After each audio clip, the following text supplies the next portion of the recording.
You are listening to the Mindfluence Revolution podcast, business breakthroughs for lasting success. Get ready for the intersection of brain science, visionary ideas, and innovative success strategies designed to optimize your business and propel you to the next level of wealth and fulfillment.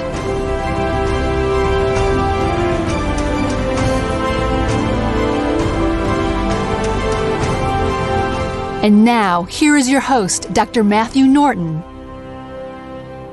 According to today's guest, celebration is acknowledging all that is good.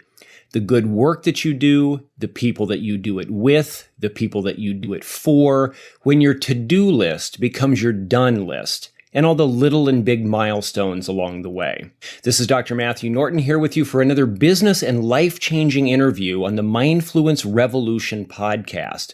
And if you want to be far more successful and enjoy the journey a whole lot more, then I invite you to stop whatever you're doing, unless, of course, you're in the middle of traffic, and get ready for an insightful conversation with motivational humorist and customer experience expert Scott Friedman. And afterwards, I've got your Mindfluence Success Challenge of the week so that you can begin to kick up your celebration frequency.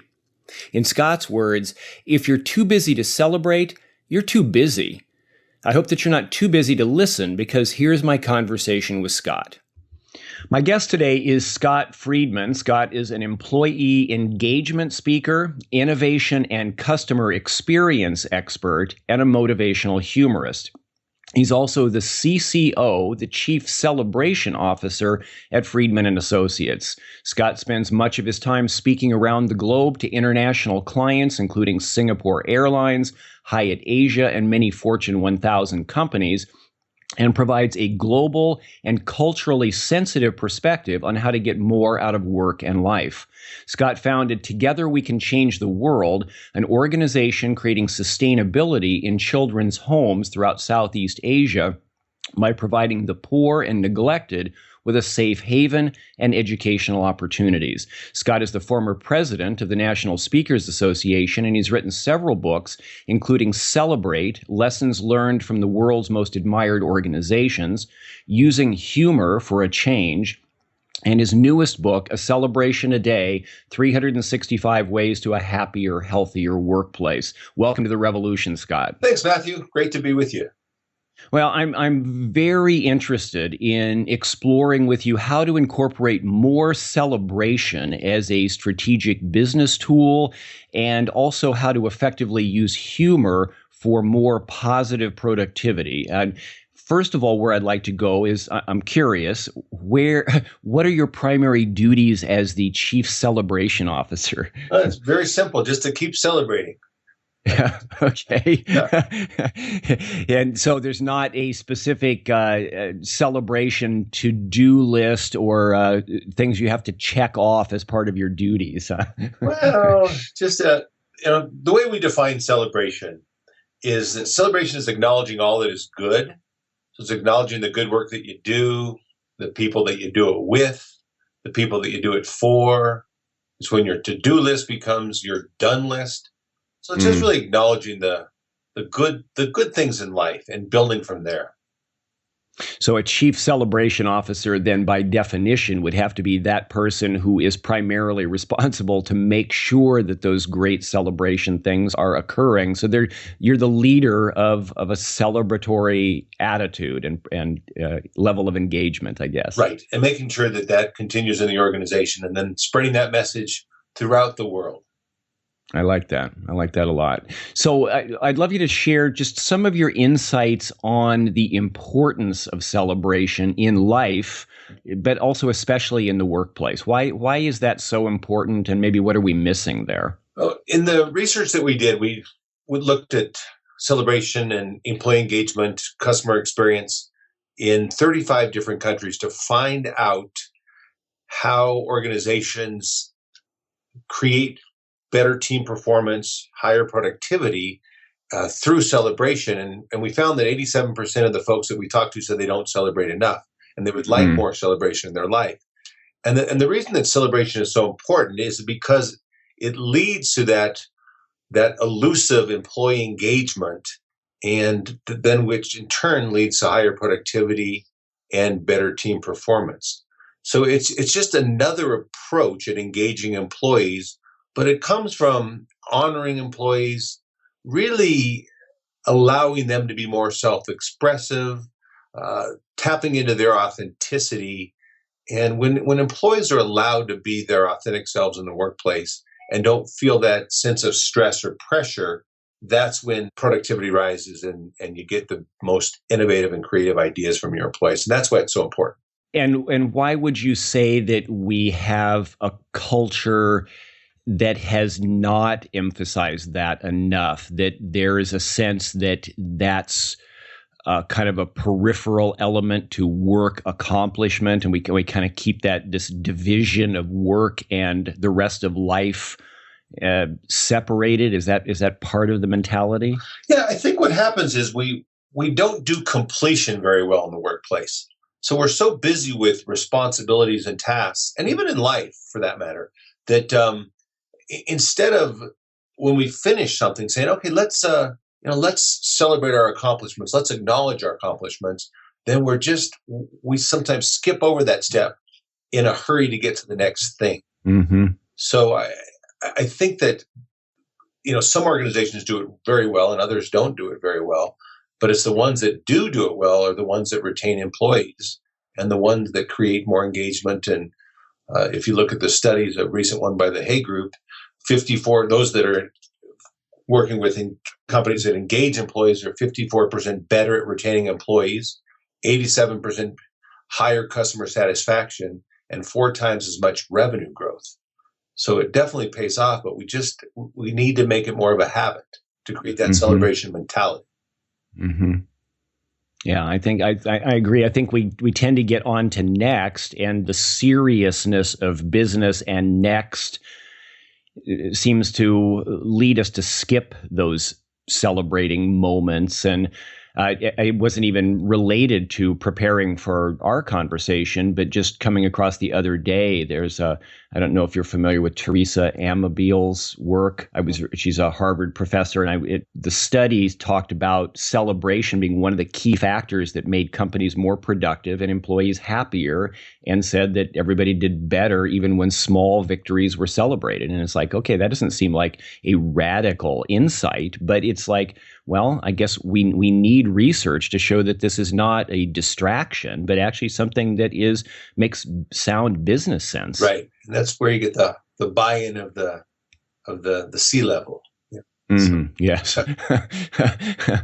Well, so for those people who are listening and that are saying then, okay, so you got me there, then we probably don't have enough celebration, and okay, I can see that could actually be sound for business to shift that, then can you give us a couple, 3 strategies so that maybe we could begin to incorporate that more at work?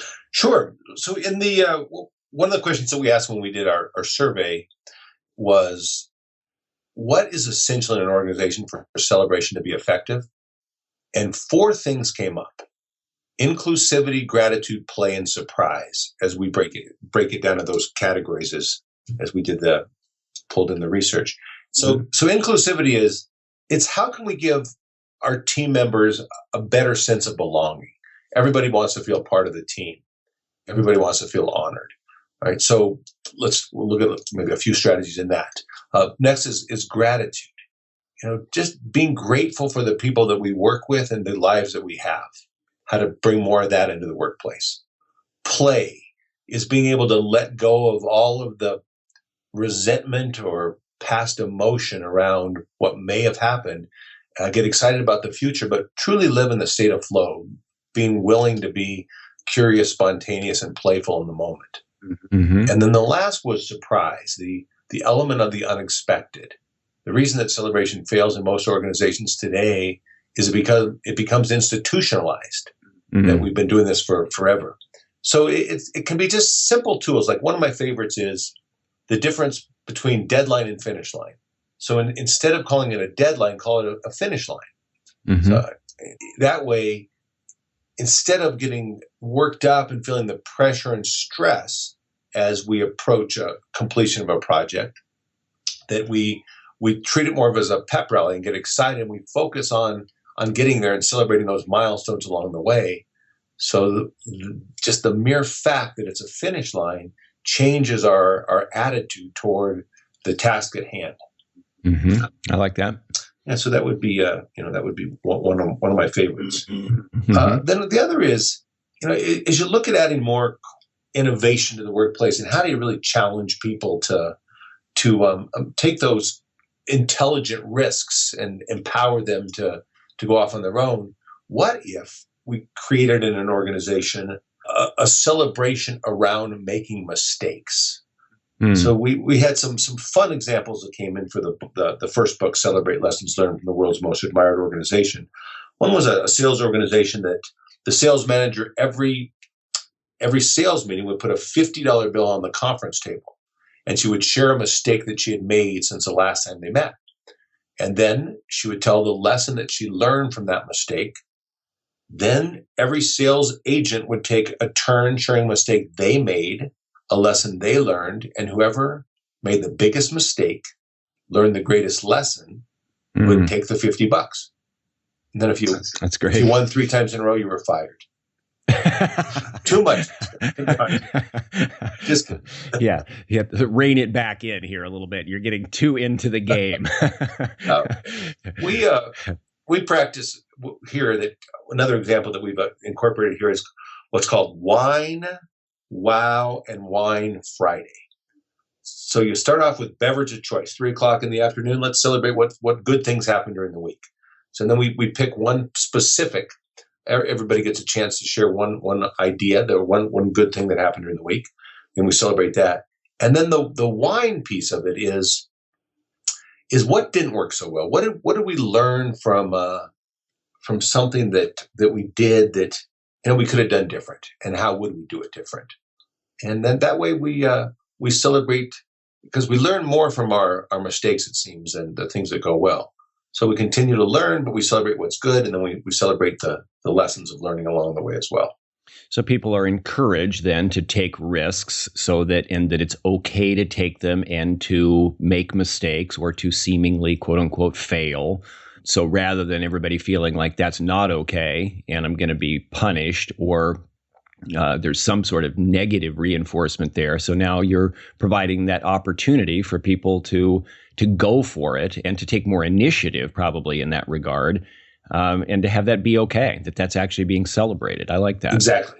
Yeah, as long as they're intelligent risks, but you bet you're going to be supported in taking those risks. And then, what do we learn from them? So there's some structured celebration elements, I guess, that can be built into a daily or weekly routine.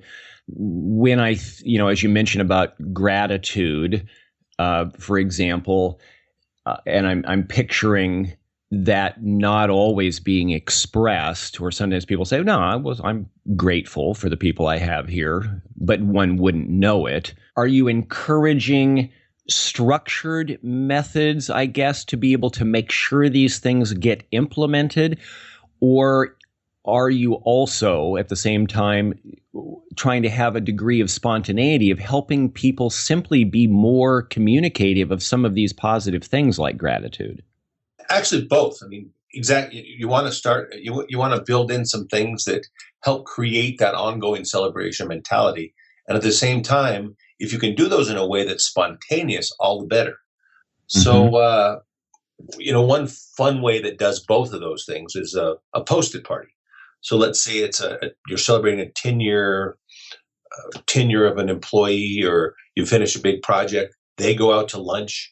You say, okay, you have 5 minutes or even 3 minutes. Here's a Post-it pad and a colorful pen. Write as many nice things as you can on these Post-its, and then we'll post it in their workspace. Hey, thanks for always having a great attitude. Post. Thanks for honoring the no nudity policy in the office. Post. Thanks for covering your mouth when you sneeze. Post. And just post as many things, and then when they come back, then they read all of these Post-its and have a real sense of a sense of pride, belonging. Just a nice celebratory feeling that people care about them. So that could be a surprise and something that you do once in a while.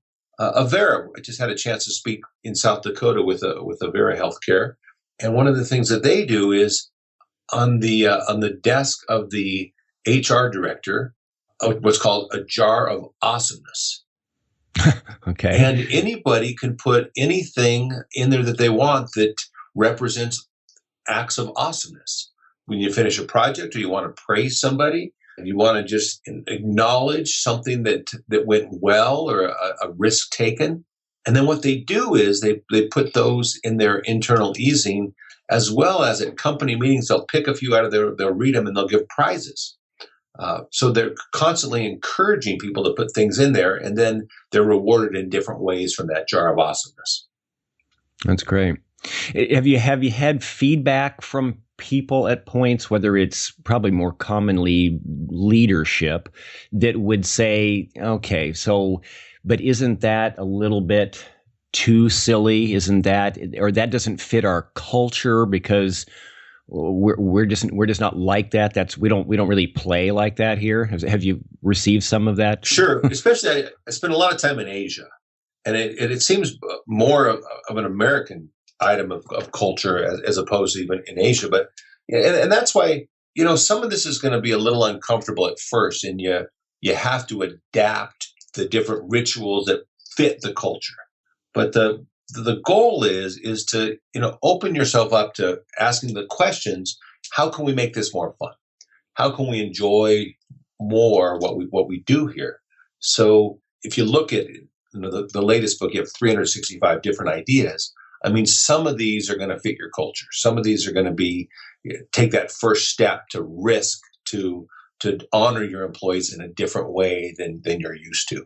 So it's it's like learning anything. At first, it's going to be a little uncomfortable, and then once we get used to it, then we think, wow, we should have been doing this a long time ago. Yeah, yeah, and I bet it's just these are things that can be neurological. These are new neurological pathways to get laid down, because I think just like they say that when people give reviews on things, or they have a customer experience, something that they feel inclined to say something about, it's much more likely they'll do it if it's negative. I think that this is very helpful because it encourages that part of us that's less likely to express, which is to be vulnerable enough, I guess, is part of it. Part of it maybe as well, we're being too serious, we have focused outcomes. But the other part is the vulnerability, I think, of expressing something that's more loving, more positive, more sensitive, as though somehow maybe we're going to be rejected, or it's going to come across too awkwardly strange, or not be well received. I mean, what do you think along those lines? Yeah, I think vulnerability is a big key to making this work, is to, especially if it's not in your DNA, to reach out and honor people in this way. But I think when we're willing to be more vulnerable, then we're more authentic, and then we're more humble, which I think are three very important things in the workplace. So I think you're right on with being open to that vulnerability, and then when we're vulnerable, then we can create more of that sense of surprise because we're willing to experiment and we're willing to take those risks. Yeah. And I'm thinking too about how this spills over to home. Once I'm imagining that you have seen or had people report to you improved home outcomes because of that greater work celebration focus, because I'm thinking that how many marriages are there, how many home environments where they're devoid of celebration, where there's not enough positive expression. So it seems like if that can get trained a bit more into the work culture, I mean, it could start at either side and spill over the other way. But if our focus is on a work environment here, do you see that? Do you have people tell you that about home being better? No question. When we talk about surprise, I tell the story of the first year I was working with a lady that's now worked with me for over 25 years, Nancy McGraw, and we sat down and we said, how can we better serve our customers, and how can we better serve one another? And we came up with job descriptions which were the same for each other to create each other's perfect world. And so my perfect world revolves around more joy, less hassle, which I think Mm-hmm. most of ours do in a certain way. Mm-hmm. And Mm-hmm. hers revolved around her son, David. She wanted to spend more time with him. So as David got older and went off to college, I knew that if I really wanted to make Nancy happy, I would surprise her by involving David in the equation. So for her 50th birthday, David called a couple weeks before and said, Mom, I'm not going to be able to make it home for your big birthday. I'm sorry, but I have a test and I can't make it up, so I'll make it up to you later. And she was disappointed, but she understood. But morning of her 50th birthday, the phone rings. She thinks it's a client. I pick it up. October 23rd, can you hold on a minute? Nancy, can you do me a favor? Can you run to the trunk of my car and grab my road calendar out? So she had done this before. My car's right outside. She runs outside, opens up the trunk, and there's David in the trunk. Surprise! And once we revived her, she was pretty close to her. Hopefully you didn't have to get the paddles out or anything. Yeah, exactly. So then a lady came up to me after I told that story at the end of the program, and she said, I've been married for close to 20 years, and I just realized that for those 20 years, we've been living my perfect world, not his perfect world. In fact, to be honest, I don't even know what his perfect world is because we've been so focused on me, and I feel ashamed of that. And so it's so right. I mean, I think it can start at work and can start at home, but that whole element of surprise, what's highest on people's joy list? What are people most passionate about? And it's easier today to find that out just by browsing a Facebook wall or looking at photos on Instagram, and so we can, or just simply asking, then we can find out, what creates joy in people's lives, and then how can we surprise them with a little bit more of that in the workplace and even easier at home, I would imagine. Yeah. I think that's a great focus. I mean, it just makes me think about being less selfish, about just the fact that it's transcendent of self enough to look at the other and see what would be surprising to them, or what can I find to express a positive bit of encouragement or gratitude. So I think regardless of even some of the specifics of this, the general mindset or inclination towards this has to be incredibly positive. Yeah. Throughout many people's life, through an organization, but through just the lives of people. I think we desperately need more of this. Exactly. I'm glad that you're doing this, actually. I'm glad that this is a focus of yours. It's a lot of fun, too. I spoke in Sri Lanka recently, and I checked into the hotel. I go to my room, and there's a framed picture on the bedside table, and it looked rather familiar, and I walked over, and it was actually a photo of me and 8 kids from a children's home that we built in Luang Prabang, Thailand, that they had taken off of our Facebook page, and knowing that was important to me, and there it was halfway around the world, and I thought, wow, how cool is that? That I mean, first of all, it's kind of like do do do do do. Right. Rod Serling was over in the corner, and but then it's so easy. You talk about surprise and how we can make such a difference. I have had a chance to interview 3 or 4 times now. The company that wins the prize for surprise is called the Royal Plaza. They're a hotel in Singapore, Royal Plaza on Scots. And they do such a great job of surprising their employees and their customers. But they, if they're celebrating anything special, they look for ways to surprise those guests. So they have they send you a confirmation email, which a little box that says, are you celebrating something special, or is there something we can do for you? So people will write crazy things in that box. Like one guy wrote in, he says, hey, your laundry prices are too high. It takes, I can buy underwear cheaper than it costs to clean them at your hotel. So when he checked into the hotel, he walked into his bathroom, and there was a pair of boxers for every day of the week. And then a note reminding them of that, what he'd written in the box, because people are pretty spontaneous, whatever they put in there.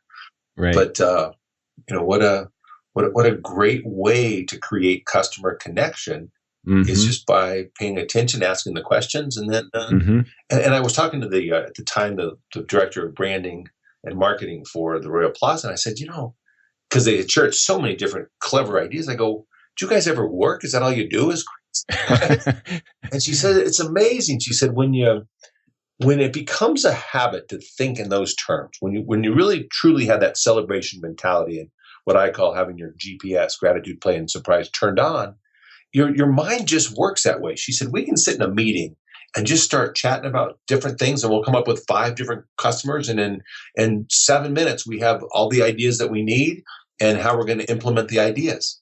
So it really is just a matter of training your mind to turn on the positivity, to look for the good in situations, to come from a little bit more of a place of surprise, and then gratitude, and be open to the play.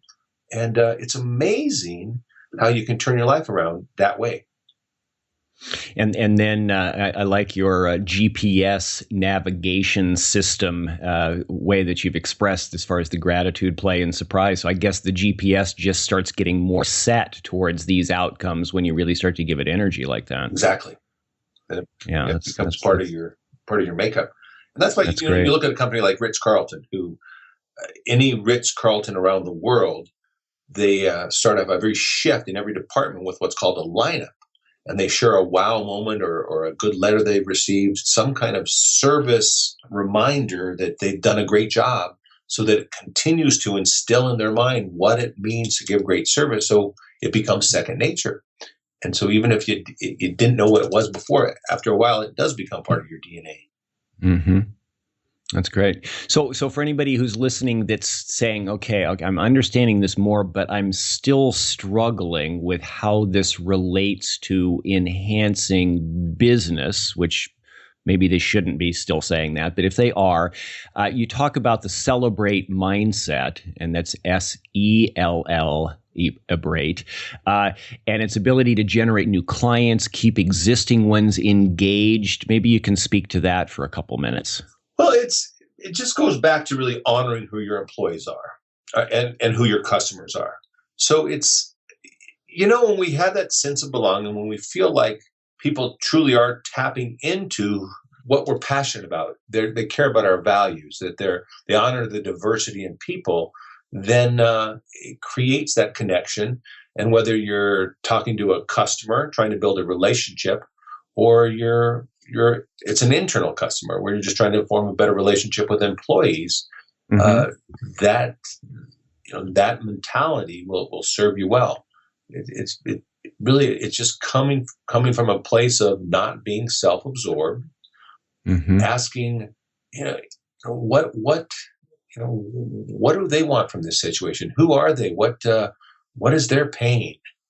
And just creating more self-awareness about what's around us, and caring a little bit more, and coming from that creating other people's perfect world point of view, then good things happen. So kind of like the fact that this is kind of becomes a real connection, a focus on connecting better, listening better, caring more. These become connection points that people probably increasingly in our age seriously need, and people respond to that. So it's going to help the bottom line in terms of drawing and attracting new people, but also having those people that are existing clients or patients or customers that they're a part of something. They feel like they're a part of something that is for them, not just for whoever's selling them something. Is that part of what you're saying? Exactly. One good implementation of that or manifestation is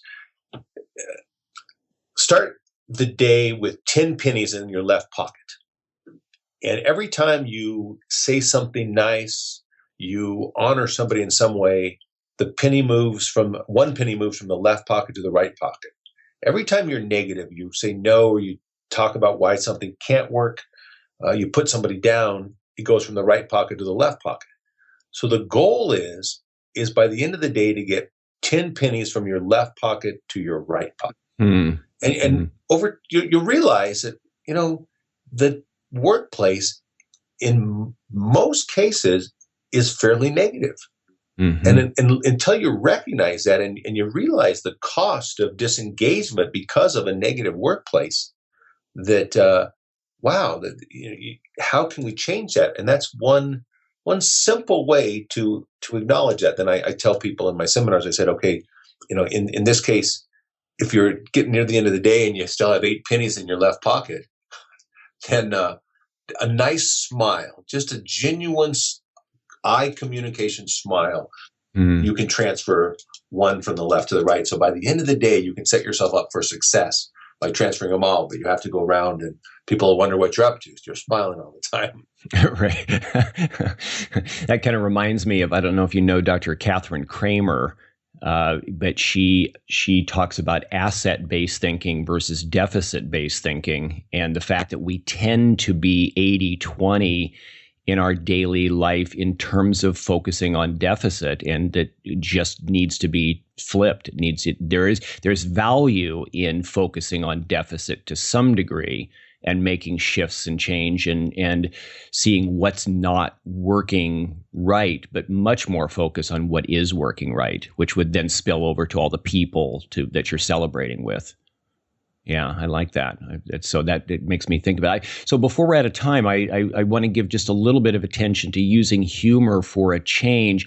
I like that you say the highest form of humor is the ability to laugh at ourselves, which I think is a great starting place. But talk to us a little bit about the value of it. I know it's going to be related to celebration, but the value of more humor in that workplace and maybe some strategies for tapping into the benefits of that. So in GPS, the play, it starts with having a good sense of humor.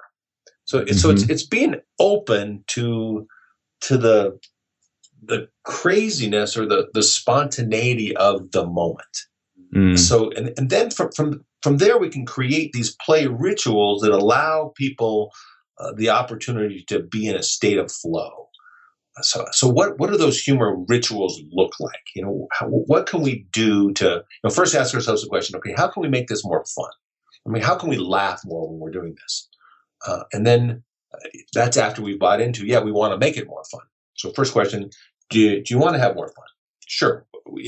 The studies show that when you're having more fun, you're actually more productive. That people are open to that. So then how can we make it more fun? How can we bring more humor in? And the easiest way is to look for some of these play rituals that open ourselves up to this. I mean, what if you had to sing your complaints? There were some people who would stop, or they would be praying that they would. People go, no, you can't have any more. How about a positive party funded by negative people? So every time you're caught being negative, and you can call each other on this, it costs you $2, which goes into a positive kitty, and when you collect $40 or $50, you have a wine and cheese party. Positive party funded by negative people. So it's creating ways to have a little bit more fun, to exercise your sense of humor, but at the same time, you're really looking at very powerful principles that help create a more positive environment. That's what you're doing there. Mm-hmm. I like that. It was transformational for me in my practice because in my work I was doing open room adjusting. And so when I reached a point of being able to allow myself to be more fully myself, which was engaging with much more humor and being when that was permissible, there's moments where there is serious things to attend to, but to where as much as possible that the ease of humor was expressed and it would get volleyed around. It would start an infectious energy of that positive ease with humor. And I think that was a big part of why people wanted to be there. They wanted a service engagement. They wanted an outcome, but part of it was the value of the experience. So I think that when you can bring humor like that, I mean, it changes the tone. It makes the experience so much more pleasant. No question. Yeah. One of my favorite rituals is a regifting party. You talk about it, it kind of builds on itself, where the certain rituals will keep on in the workplace. But if you start with the regifting party, so it's a simple thing that you don't want anybody to go buy anything. They have to go to their house and find something that they've picked up on a trip somewhere, and they just throw it in a plastic bag or a paper bag. You can't wrap it, and then all kinds of different ways to where you can come in the next day 3:00. and say, okay, we're now going to share these ideas. So the person whose birthday is closest maybe can pick first, and or somebody that's done something good, or you vote on it, or whatever. The old Chinese auction where the first person or the next person can take the first person's gift. Mm-hmm. But then just the craziest stuff, the old singing fish that maybe you bought years ago, or a chia pet, or but those things then take on a life of their own. Then the next time you do a regifting party, you see those things show up again, and it just creates a lot of laughter and a lot of camaraderie. People look forward to those kind of things, but that's what you're trying to do. And to speak to your point, you're right. Yeah, camaraderie. I think that's good. I like that word for expressing some of what's valuable to happen as a result of that. The shared laughing together as a shared experience, I think it really does build camaraderie. So I think that's a great focus. Well, I can't believe our time's already finished, but I really, this has been fun, Scott. I really enjoyed your insights, but also just a fun discussion of ways to make this whole work and life journey and experience more pleasant and more productive as a result of that. So thank you so much for sharing. Thank you, and thanks for your insights. I appreciate it. Yeah, absolutely. So tell our listeners how they can learn more about your work and get in touch with you. Scott Friedman, ScottFriedman.net, or Together We Can Change the World, if you're interested in finding more about that, is twcctw.org. Okay. That's wonderful. Well, I encourage everybody to check out your books, and let's collectively make a plan to be celebrating more and getting the pennies over to the other side of the other pocket. I think I like that. I think I'm going to start collecting my pennies if I still can find any. So awesome. Well, I thank you again for your time. And along with my guest, Scott Friedman, this is Dr. Matthew Norton, and you are listening to the Mindfluence Revolution podcast. This is Dr. Norton back with you, and I hope that you're ready to set your GPS for more gratitude, play, and surprise after hearing my interview with Scott Friedman. Now, here's our Mindfluence Success challenge for this week. I want to invite you, in fact, strongly encourage you, to make a commitment right now to celebrate more often with your team and your clients. What sort of creative ways can you devise to better celebrate small wins? How can you turn work moments into more play moments, even if you're in an environment involving serious work, or maybe even more so because there are serious things happening around you? Consider the 2010 Berkeley research study on celebratory touch on sports teams, like high fives, head slaps, half hugs, chest punches, which showed that the teams that touched the most also cooperated the most and also won the most. So what can you appropriately incorporate from this insight? Secondly, I challenge you to take more unselfish risks by expressing gratitude more often. Select someone every day and give them this gift. And lastly, we can all get stuck in routine patterns. Surprise the people around you, at least periodically, with a positive, out-of-the-box experience. And as always, we'd love to hear what you come up with. If you've achieved a degree of business success and you're ready to break free from some stuck patterns and develop some entrepreneurial time freedom, then check out our new 360-degree business diagnosis and liberation blueprint program. We'd love to connect with you on a free strategy call to see how we might help. To schedule that conversation, just go to meetme.so. That's meetme.so/Mindfluence Revolution. meetme.so/Mindfluence Revolution. Thank you for listening and for being a part of our Mindfluence Revolution mission to liberate, inspire, and equip leaders and their teams to make a greater difference in the world. We'd love your help by sharing our podcast with the leaders you know. In closing, consider these words from Scott. It's not happiness that makes us grateful, but gratefulness that makes us happy. Once again, I encourage you to join Bruce and me next week for more insights and action strategies to take your business and your life to the next level of success and fulfillment. This is Dr. Matthew Norton, and you've been listening to the Mindfluence Revolution podcast.